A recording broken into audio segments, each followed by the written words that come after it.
Every shot you're watching right now was directed from a single image using AI. I'll show you the 29 prompts I used so you can create your own versions. The tool we'll be using for this is Higgsfield Cinema Studio. I chose this over other AI video generators because it's built around professional filmmaking, making it ideal for the shots we're about to create. When you open Higgsfield, the first step is creating your hero frame. This is the master image that defines your character, lighting, and environment. Once that's set, every video you generate stays visually consistent. I'll go to the image section, select create image, choose Nano Banana Pro as the model, and I'll paste in this prompt for my hero character. And here's our hero frame. As the camera moves, the frozen fragments shift at different speeds, creating parallax that enhances the sense of scale. From here, it's simple. You load your hero frame into Cinema Studio and decide how you want the camera to move. You can choose a built-in preset or create your own prompt. We'll cover the presets first, then get into the custom prompts that give you total creative control. Every cinematic sequence starts with the straight line moves. These are the simplest camera directions, and almost all of them are available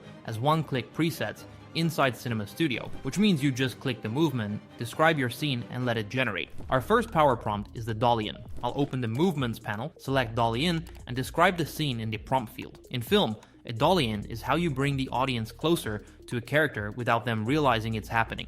The viewer feels drawn in, and in our case, the floating glass passing by at different speeds sells the depth immediately. For number 2, we're using dolly out. I'll select the preset and paste in the prompt, and this does the exact opposite. A dolly out creates a feeling of isolation, the character gets smaller, the world gets bigger, and the focus shifts from the person to the environment. Filmmakers use this to make you feel the weight of what's happening around the character. Third is the fast dolly in, sometimes called a rush, and this one doesn't have a preset because the presets don't let you control speed. So this is our first custom power prompt, where instead of clicking a preset, I paste the full camera direction into the prompt field, and the speed changes the meaning entirely. Directors use this during moments of realization or shock because you can physically feel the acceleration even while sitting still. Pan left and pan right keep the camera in one position while rotating it side to side like turning your head. Since both are available as presets, I'll just select them and paste in the prompts. Pans are how we reveal the environment. Instead of moving through the world, a pan lets us observe it from a fixed spot. It helps the viewer understand the layout of the scene.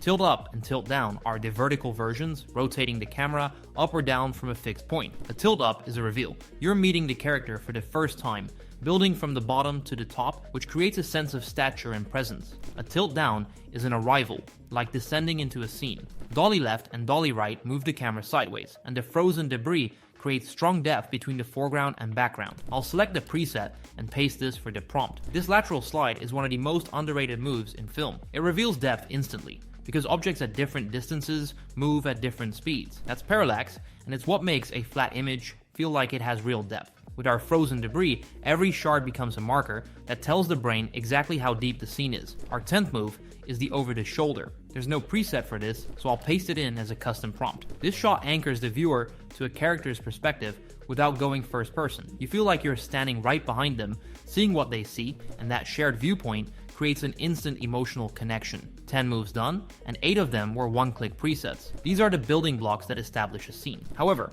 all 10 of these move the camera in a straight line, and once you start curving the path while lifting the camera, the shots instantly look more professional. If you'd like to follow along, you'll find a Higgsfield link in the description, plus the template with all 29 power prompts. Orbital moves curve the camera around the subject, and crane moves lift it vertically while keeping the subject in frame. In cinema, these require expensive physical rigs and full crews to operate, and they create the most visual impact, which is why every movie trailer uses one of these. Move 11 is the Orbit 180, a half circle around the subject that ends at the side profile. Cinema Studio includes an orbit around preset, but that creates one continuous rotation. If I want a specific half orbit that stops at the side profile, I'll paste it in as a custom prompt, because that gives me exact control over where the camera starts and stops. The half orbit introduces the character perfectly. As the camera moves from the front to the side, it gives you time to really look at them. With our frozen debris, every shard catches light differently as the angle changes, revealing the full depth of the destruction field rotating around him. 12 is the full 360 spin,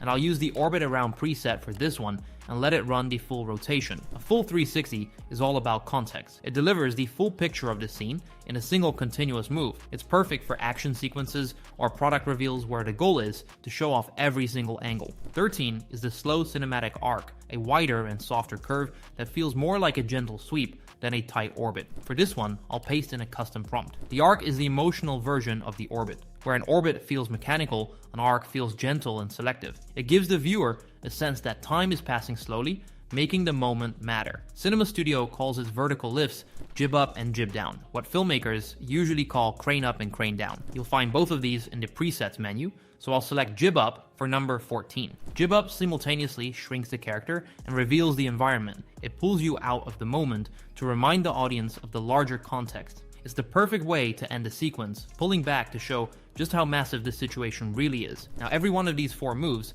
adds weight and dimension that straight line moves can't match. However, all of these involve the camera physically traveling through the scene. The next category doesn't move the camera at all. A dolly physically moves the whole camera forward, while a zoom keeps the camera still and just changes the lens. It sounds like a small difference, but with a zoom, the background gets compressed, giving it that classic flat look you recognize from older movies. For this one, I'm going to swap to a different starting image to keep things visually fresh. I'll go to create image and generate a close-up of a champagne glass frozen in mid-shatter. Cinema Studio has zoom in and zoom out as presets. I'll select zoom in for 15. A slow zoom in creates instant obsession. Without physical movement or parallax, the eye has nowhere else to look. It forces the viewer to focus, making the moment feel incredibly intense. Number 16 is the zoom out. I'll select the preset and describe the scene in the prompt. The zoom out does the opposite. As the frame pulls back, one chaotic moment hangs in the air, revealing the true scale of the impact in sharp detail. It's the go-to move when you want to break apart a crisis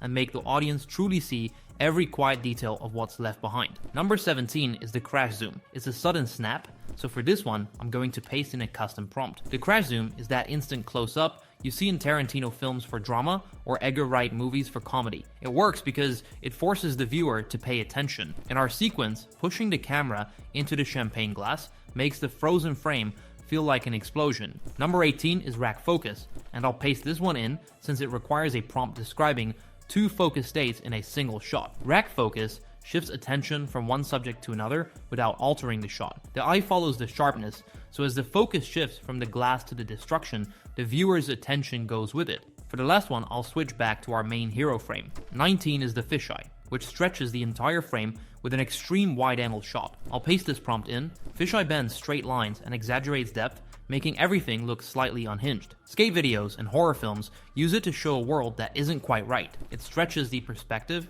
giving the frozen debris field a much larger and more intense presence. Everything so far has been shot from roughly eye level though, and once you take the camera into the sky, the entire scale transforms. Aerial moves are how directors show scale, which is why every war or disaster movie starts from the sky. For this section, I need a wider perspective, so I'll generate a new starting image in Nano Banana Pro. Cinema Studio has drone shot as a preset, which gives you a basic aerial flyover.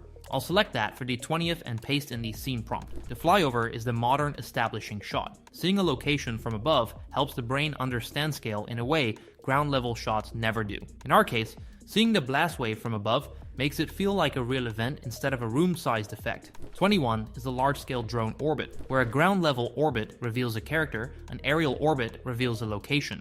It establishes the location clearly, and the slow rotation places the building at the center of the frame. Every news broadcast that covers a major event uses this exact shot. 22 is the FPV drone, and this one has the most raw energy of anything on the entire list. FPV footage broke film language because it moves in a way no traditional camera can. It can dive off a building, fly through a window, weave between obstacles, and the whole time, the viewer feels like they're strapped to the front of it. It's chaotic, and in our frozen explosion scene, it turns the paused debris into an obstacle course that the camera is ripping through at full speed. 23 is the aerial pullback. The pullback is the farewell shot. It starts close and ends wide, and the further the camera gets, the less significant the subject becomes. Directors use it to close scenes or end films because it says visually that we're leaving this moment behind. And the last one flips the scale entirely. 24 is the extreme macro. Instead of going big, we go impossibly small. I'm generating a new image in Nano Banana Pro of a single floating glass shard with the lobby reflected inside it. Then I'll import that into Cinema Studio for this shot. I'll paste in this prompt.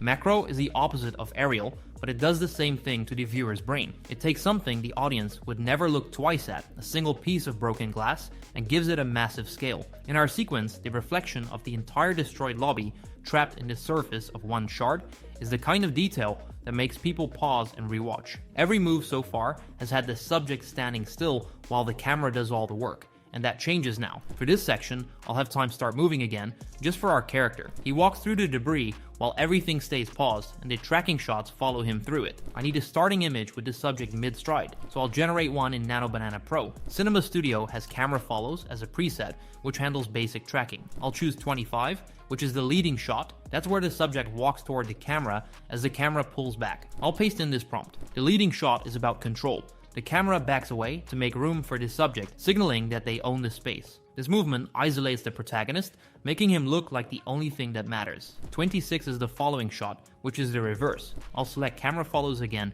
and adjust the scene prompt. The following shot is the journey. The viewer is walking behind the character, and it creates a sense of companionship depending on the distance. Close following feels urgent, like you're chasing them. Wide following feels observational, like you're watching them leave. Both versions tell the viewer that this person is going somewhere, and they should keep watching to find out where. 27 is the side tracking shot. I'll paste in a custom prompt for this one. Side tracking is the most neutral tracking angle, and that's exactly why it works. The camera stays beside the character, making it perfect for walk and talk sequences. The contrast between foreground blur and a sharp background makes it feel like real footage. 28 is the POV walk, which simulates first-person perspective with a natural human bob. I'll paste in this prompt. POV puts the viewer inside the scene. You move through the debris in first person, and the slight camera motion makes it feel real. Directors use this because it removes the emotional buffer, making the shot intense. The biggest mistake with a tracking shot is forgetting to describe the subject's action. If the prompt says a man standing in a lobby,